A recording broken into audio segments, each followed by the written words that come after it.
Well, thanks so much, Shane and John. That was just awesome and really interesting. I really enjoyed that session. So well done, Shane. Awesome interview as always. And Jon Shineberg from Wealth Market. Thanks so much. I thought we'd do episode 10, Home Loan Hacks, the topic of the month. Let's extend that and talk about the experiences in our office and the conversations we have with clients, roughly the timing, and some of the experiences that we have with what we see and how it unfolds. So it's all very well to talk the theory. So let's look at rubber hits the road and extend that a little bit. Yeah. And this is kind of personal. We've had interactions professionally in friends and family and whatever. I've taken over clients from an under 30-year-old mortgage broker who can't work anymore, and he had a stroke. I've sadly had a cousin who died in her 30s from breast cancer, and that was many years ago. We've had a client who had a very significant cardiac arrest and was a very low probability of living, under 40, and fantastically he's kicking strongly. And we've had another client in his 40s who we didn't know of prior, but we did know he had a cancer in his 40s, and actually another one that we had referred and I believe got covered to a previous wealth advisor who did receive a payout from an incident, which I'm not sure because it was a privacy issue. But so it's kind of pretty heavy on for the number of interactions or incidents that have occurred. So I'm very passionate about this. I do make a small income from a referral to Wealth Market. That's fully disclosed, but it's totally not about that. In terms of financial terms, it's very much small fry for the time we spend and the importance we put on it. So the conversation in terms of with a client, there's an early days conversation in general. So when having a scenario, a discussion about the loan, I'll try and introduce the topic of, are you insured, are you covered? This is something we will explore further down the track. Yeah, I've sort of heard Martin have those conversations and ask a client, what would you do in the event that you had a serious illness or passed away? And it is interesting to see people's reactions to that question. And it's a very confronting question. Yeah. Most people don't know what level of cover they've got, and I was interested in your comments with John about the objections or the reasons not to take action, and one of them is, there's something in my super, or it won't happen to me, or I'll worry about it later. Or cash flow, like, there's all this expensive stuff, and they're spending, as you said in the session before, $300 to $500 on insuring stuff, but not insuring their capacity to earn 60, 80, 100 more thousand per year.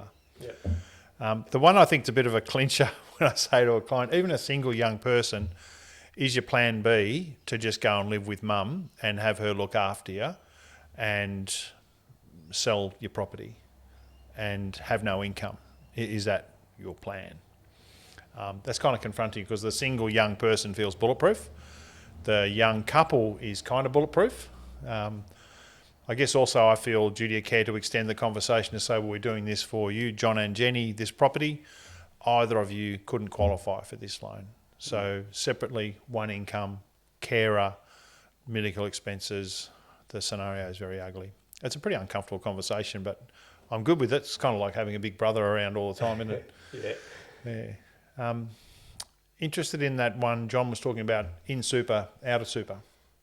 Is that something you've been aware of in the past or come across in your briefings and stuff? Yeah, not really. And until I sort of took out a policy myself, wasn't really aware of. And I guess the thing is too, when you first come across the topic of personal insurances, of course you don't know anything about it yet because you haven't really spoke. You've got to come across it for the first time at some point, and generally it is. When you probably buy a house or have kids, so didn't know much about much. So it's. I think that's the message is talk to an advisor, have the conversations, and ask the questions that you wouldn't know unless you ask. Yeah. And one that I've enjoyed and appreciated is that for the clients of Loan Market Richmond, the first conversation, the first meeting is a complimentary meeting, and that's like a fact finder. So we can help with the pre-information. We'll have had the brief from the client, the information, the facts and figures, which if they're happy to share, that will make John's work a bit easier and the introduction a bit easier, and they know that it's for the purpose of reviewing, considering, informing, educating before having to make any decision. So that first meeting being a complimentary session, depending on the location or the timing, etc., or what suits the client, it may be a Zoom meeting. And then from that point, John was telling me a very strong number that then wished to get the statement of advice or wished to get the basic plan. He said a number to me on the phone the other day was give or take 80 plus, 90 plus % that would then say, yes, I see the value in what would you see as a suitable suggestion for me with a lot of research. And so there is a cost to do that in the hundreds, as he said, depending on if that's a simple situation. Yeah. Okay. What else is of interest in this topic? So the time we would generally do that would be at the time of loan approval. So we don't want this to distract from what the client's main focus is, what they're talking to us about. So can I buy a property? What's it cost? What's the repayment? How does that feel? Is the fundamental conversation in terms of the property outcome. And then when we get to the point of pre-approval, loan approval, it's pretty much downhill from there, and a quicker, there's less stress in the conversation, and it's then a time to say, right, we know how much the debt is, etc. Let's kick into gear the conversation about the protection. Yeah.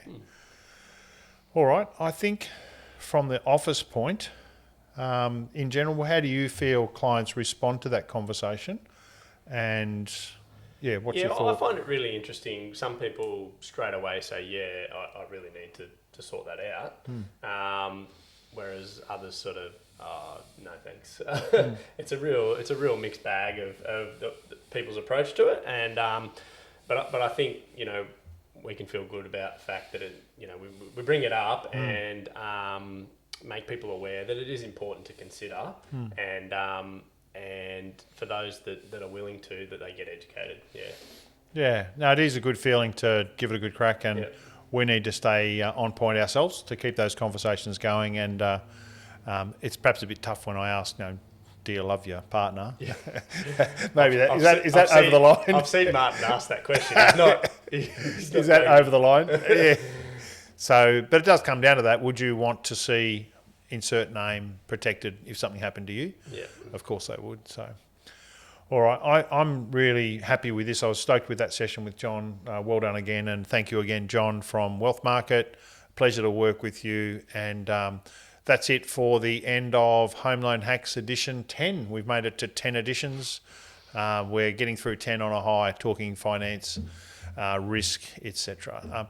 Interesting that this is a specialty topic. So our advice is about loans, lending, products, what numbers look like, etc. You really need to get those experts around you for accounting advice, for financial planning advice, and get over your fears and jump out into the scary world. And those that empower themselves, the clients that are willing to have those conversations, we see great success. Yeah, I think that's the big message, is have the conversation with an advisor to talk about it. Yeah. Great stuff. Thanks again, Shane. It's been a hoot. That's signing off for episode 10, Home Loan Hacks. Ciao.